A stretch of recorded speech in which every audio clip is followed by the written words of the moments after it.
Hello everybody, we're the Love of Mezcal, and today we're going to try a special flight from a brand called Lumbres. So they are not yet in the market here in the States. They are attempting to. This box was sent to us in March of this year, 2024, by Jose and his wife, Christian. He comes from Durango, and this is actually his cousin who is the producer. So very special. Yep. So they are from Nombre De Dios, Durango. Interesting thing about Nombre De Dios, it predates the state of Durango. So it's pretty cool history there. And yeah, they were so gracious to send us this box, and so we're going to go ahead and crack it open. So this is the box and the beautiful artwork. And they are already opened because we did have a video call with the owners to get a little tasting done. So this is the back of the box, and it shows the different magueys here. It shows the maguey names, so it's Cenizo, Verde, and Lamperillo. And it also has the agave names underneath as well. And just the artwork on this, like, it's really cool. And it even has information about the production process in the back as well. So, very nice. So for this tasting, we're going to do things a little bit different. We're going to split up the mezcales. I am doing the verde, which is agave salmiana. And I have maguey Lamperillo, which is agave asperima, which is native to northern Mexico. So the mezcalero is Gilberto Rodan Quesada. This is varying ABVs. Mine is 48.1%. Mine is 48, and the cenizo is 48 even as well. The distillation is a copper serpentine, and spring water is used. And this is interesting thing about Durango is they don't use machetes there to cut their pencas. They use axes because for these agaves, the pencas tend to be a lot thicker. So you need that weight behind the strike. And it's cooked in a conical underground oven with mesquite wood. You smell? Yep.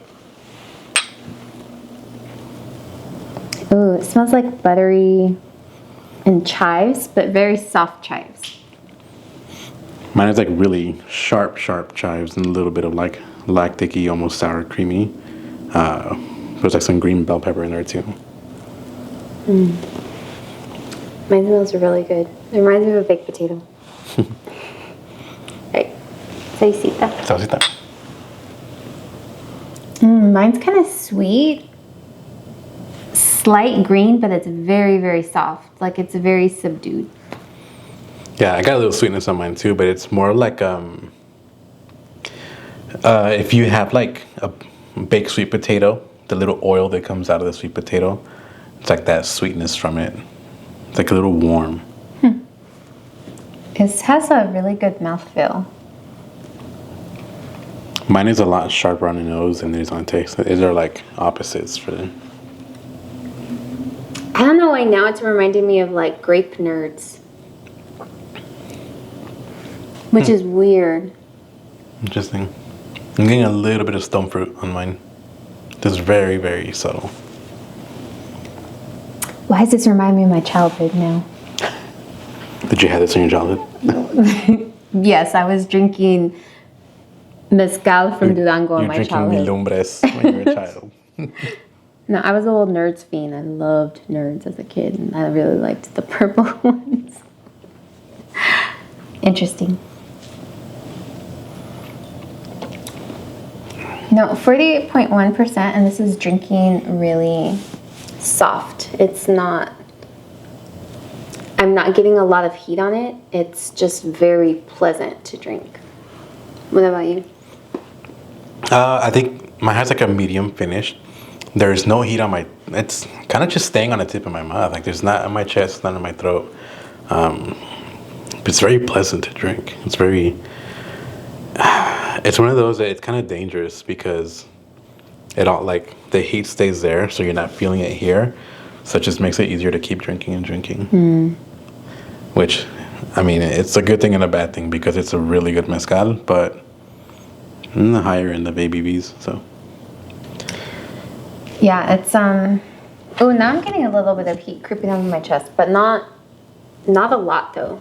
It's very, very subdued. All right, you want to do the cenizo? Let's do a cenizo. All right. Okay, so now for the third one, which is the cenizo, we're both going to taste it and share our notes. And this is agave duranguensis.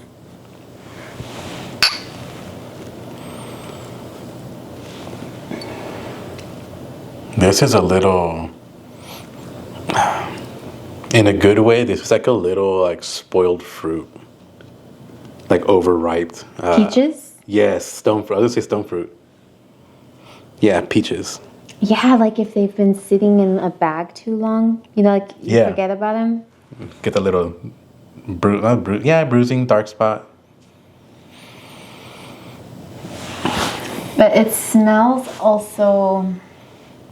Just imagine like a peach tepache. Yeah, I can see that, but I'm also getting like slightly floral. I don't get flowers. I'm getting like greenery, like plant stalks. Interesting. Maybe you cut a bougainvillea. Okay. Taste. Yep. Saisita. Salsita. Very sweet. Fruity. It tastes like, Cooked peaches. or like a marmalade, or not marmalade, because I think that's citrus, like a jam of some sort. Or it reminds me of a filling, like a pie filling. I was gonna say like a pie. I can say like all three of them. I'm trying to remember back to when I tasted the verde, because it's been a while. But I feel like they all have this really nice mouthfeel. There's not a lot of heat. For me, the verde was like the sharpest tasting one. I think my favorite is probably the Lamparillo, but all three of them are very enjoyable. Just in different ways. Interesting. I just got a little whiff. It's like a little musty. Almost cumin-like. What? It's like a little musty. It's like sweaty. Oh, weird. So a big thank you to Jose and Christian for sending out this box to us to try. Like she said earlier, they currently do not have an importer. I think they're in the works of getting an importer. So at the moment, you can't find it anywhere. But you can find them on Instagram. Definitely give them a follow. And if you happen to see them at any tasting events, because they are going to events in Southern California. They actually were at the Mexico in a Bottle in Durango. I think that was earlier in the summer. In the summer. Yeah. But so give them a follow on Instagram. That way you can stay up to date at where they'll be next. And that way you can try it for yourself. Yep. But they do come to events, like she said, in California. They were at Saboricultura in LA in September. And today they were at the Mariachi Festival with El Comal Restaurant in Lake Elsinore. So, yeah, keep your eye out for them. Follow their page and see if there are any events that any of you are planning on attending. And please give them a try. Thank you for taking a sip with us. Salsita.